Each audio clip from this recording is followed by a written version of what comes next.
अस्सलाम वालेकुम दोस्तों, मेरा नाम है मोहम्मद रियाज और आप देख रहे हैं हमारे हज 2024 की वीडियो सीरीज। दोस्तों, आज हम बात करने वाले हैं अलग अलग मुद्दों के बारे में, अलग अलग टॉपिक्स के बारे में, हज के बारे में। सबसे पहला तो जो लोगों का सवाल है कि हज का सिलेक्शन कब होएगा, कुर्रा का डेट क्या है, कुर्रा कब होएगा। उनके लिए एक बड़ी खुशखबरी है कि जैसा कि हज कमेटी के जो साइट्स पे लगातार अपडेट्स होते जा रहे हैं, जो लोग साइट्स को फॉलो कर रहे हैं, हज कमेटी की साइट को जो फॉलो कर रहे हैं, उन्होंने देखा होगा कि अभी जो एक हफ्ते पहले ही जो सर्च चालू हो गया था कवर नंबर वाइज, उसमें पहले जो है कि फोटोज वगैरह नहीं आ रहे थे, डिटेल्स नहीं आ रहे थे। अब जो है कि सभी को पिलग्रिम्स के भी जो है फोटोज वगैरह डिटेल्स आने शुरू हो गए हैं। और स्टेटस वगैरह जो नहीं दिखा रहा था, अब स्टेटस दिखा रहा है, नॉट सिलेक्टेड वगैरह। तो बहुत तेजी से हज कमेटी की साइट पे जो है कि अपडेट्स होते जा रहे हैं डेली बेसिस पे। तो इंशाल्लाह बहुत जल्द जो है कि कुर्रा हो जाएगा। जहाँ तक मेरा एक्सपेक्टेशन है, अनुमान है, ये कोई कंफर्म रिपोर्ट या खबर नहीं है हज कमेटी की तरफ से, ऑफिशियल जो है कि जानकारी नहीं है। लेकिन जहाँ तक हमारा अनुमान है, जिस तरह से मतलब वेबसाइट्स पे चीज़ें चेंज होती जा रही हैं, अपडेट होती जा रही हैं, अपग्रेड होती जा रही हैं, उस हिसाब से इंशाल्लाह मंडे से लेके फ्राइडे तक, आने वाले मंडे से लेके फ्राइडे तक कभी भी कुर्रा का ऐलान हज कमेटी कर सकती है और कुर्रा कर सकती है। जब भी ऐलान होगा उसके एक ही दो दिन के अंदर ही इंशाल्लाह कुर्रा हो जाएगा, उसमें ज़्यादा टाइम नहीं लगने वाला है। तो पहली बात तो ये है। तो बहुत सारे लोगों का सवाल है कि मतलब पहली किस्त क्या होगी, फर्स्ट इंस्टॉलमेंट क्या होगी। तो जबकि जो कि आप देख सकते हैं कि पिछले कई सालों से हज कमेटी का जो फर्स्ट इंस्टॉलमेंट है वो होता है, वो सेम होता है, मतलब 81,500।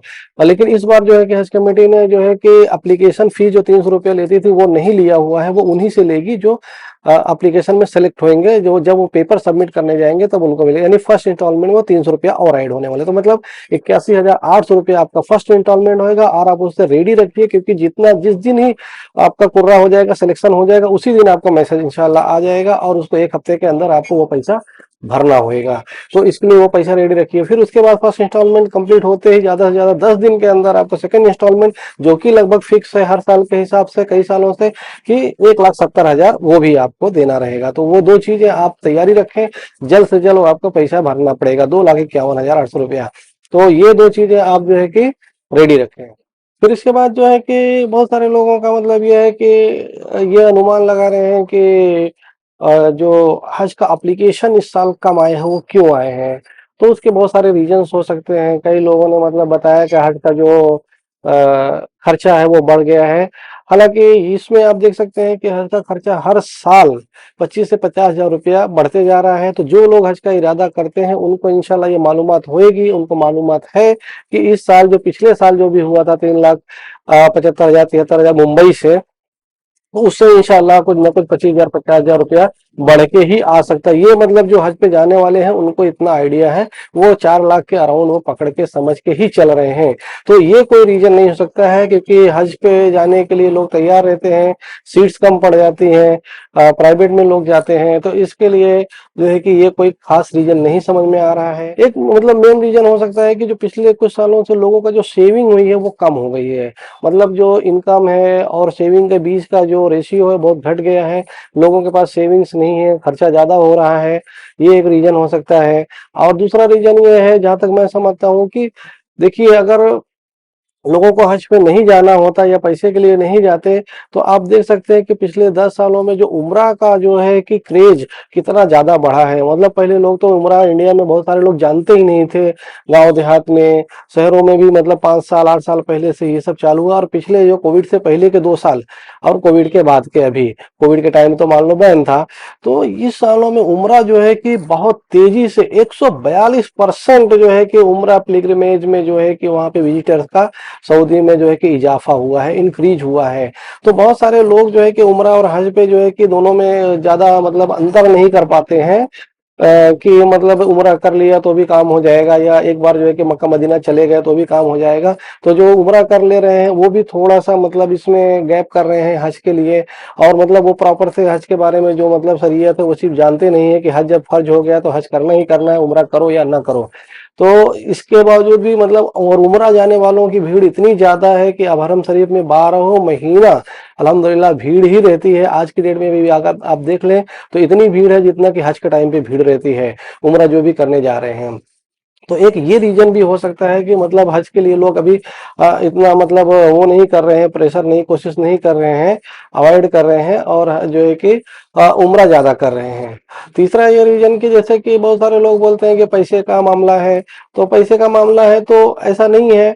जो फर्स्ट टाइमर जो हज करने जा रहे हैं वो करोड़पति लोग भी आज भी फर्स्ट टाइम वो हज कमेटी से ही ट्राई करते हैं फर्स्ट हज करने का। हाँ, बाद में जब रिपीटर्स हो जाते हैं और उनको अल्लाह ताला पैसा दिया, फिर से उनको जाना रहता है और हज कमेटी अलाउ नहीं करती है, second time once in a lifetime के रूल पे चलती है, तो उसके बाद वो लोग प्राइवेट से भी करते हैं। तो जो कि बहुत एलाइट क्लास है, बहुत ज्यादा लोग नहीं है मतलब, और इसीलिए हज कमेटी जो है कि उसका जो कोटा भी रखी है वो 20% ही रखी है, मतलब 35,000 लोग ही प्राइवेट से जाते हैं। लेकिन उनका खर्चा आप देखिए कि सीधा जो हज कमेटी का खर्चा होता है उससे डबल होता है। तो जो है कि वो भी एक खास रीजन नहीं हो सकता है। तीसरा ये कि मतलब जो एक्सपेंसेस की बात की जाए तो जैसे जो एयरपोर्ट वाले एक्सपेंसेस थे, फ्लाइट्स के एक्सपेंसेस थे, आप जो है कि मैं 2019 में अल्हम्दुलिल्लाह हज करने गया था, तब का जो रेट था 67,000 समथिंग मुंबई से था फ्लाइट का रेट जो हज कमेटी के साइट पे दिया हुआ है, और अभी का जो रेट है वो लगभग सेम है। जो कि कोविड के बाद इंडियन गवर्नमेंट ने जो है कि एविएशन मिनिस्ट्री ने जो है कि फ्लाइट वालों को जो है कि एयरलाइंस वालों को छूट दिया है कि वो अपने हिसाब से जो है कि रेट से तय कर सकते हैं, जिसकी वजह से कि जो है कि रेट में बहुत ज्यादा इजाफा हो गया। जब 10,000 12,000 में जो है कि उम्रा का जो है कि फ्लाइट टिकट हो जाती थी आने जाने का, उस टाइम पे भी हज कमेटी 67,000 65,000 जो है कि फ्लाइट का एयर फेयर वो ऐड करती थी हज के टाइम पे। उसका रीजन ये है कि हज कमेटी जो है कि वो चार्टर फ्लाइट बुक करती है। मतलब जैसे आपको मदीना शरीफ में आपकी फ्लाइट है आप जाने की, तो जो फ्लाइट जाएगी उसको आने का हो सकता है उसके पास जो है कि यात्री मतलब उसके पैसेंजर्स ना हो, तो उसका जैसे आने, जैसे हम लोग प्राइवेट में टैक्सी करते हैं कहीं जाने आने के लिए, तो जो है कि सामने वाला दोनों तरफ का जो है कि भाड़ा लेता है, उसी तरीके से जो है कि जो फ्लाइट आप चार्टर फ्लाइट करते हैं, पूरा का पूरा फ्लाइट जो बुक करते हैं, तो वो आपको आने जाने का दोनों भाड़ा वो लेता है, वो एयर फेयर लेता है, क्योंकि वहां से उसको आने के लिए तुरंत एक टाइम फ्रेम में रिटर्न होना है।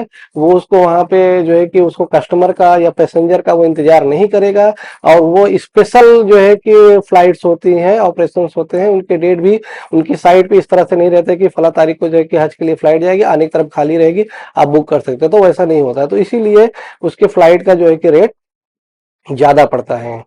और तो ये सारे रीजंस हमारे हिसाब से है जिसकी वजह से हज का जो है कि एप्लीकेशन कम आया। वैसे भी ये अभी एक खबर ही है कि मतलब हज का एप्लीकेशन कम आया है। ये जब हज कमेटी जो है कि प्रॉपर डेटा देगी कुर्रा के बाद, सिलेक्शन के बाद, तभी पता चल पाएगा कि एक्चुअली ज्यादा एप्लीकेशन आए हैं कि कम एप्लीकेशन आए हैं।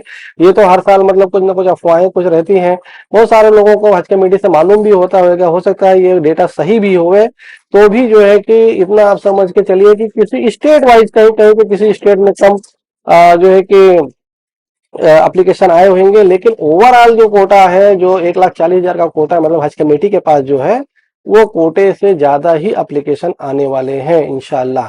तो जो है कि कुर्रा भी होएगा, सिलेक्शन का भी प्रोसेस पूरा करना पड़ेगा उनको, तो इसीलिए जो है कि इन सब चीजों में लेट हो रहा है।